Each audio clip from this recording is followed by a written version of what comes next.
Magandang araw mga Ludi. Meron tayong service ngayon na So Isuzu Jeep. So no crank to start dahil nagsunog kanyang wiring. So wala lahat ng kanyang mga accessories. So wala hindi rin gumagana yung starter ng susian dahil nasunog kanyang wiring. So napagbintangan pa yung kanyang starter motor at pina-repair pa dun sa malayo, dun sa Abatan, Bugyas mga Luz mga sir. Pero ayaw pa rin gumana dahil wiring connection ang may problema. So naipit or na-grounded yung main supply ng ating susian at wiring, yung nakakabit sa ating ammeter gauge mga Luz mga sir. Yan yung naging cause kaya nasunog kanyang wiring, kaya di nila mapaandar at ang tagal na nilang naghahanap ng gumagawa. So ngayon gagawin natin, so re-rewiring natin yan. Start na lang kal. Naka-neutral ka na. Start naman di na kahit agandar.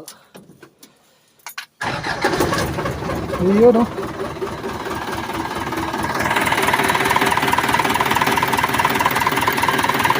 Ayos.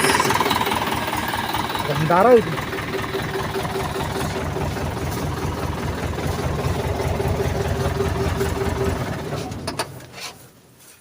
Okay.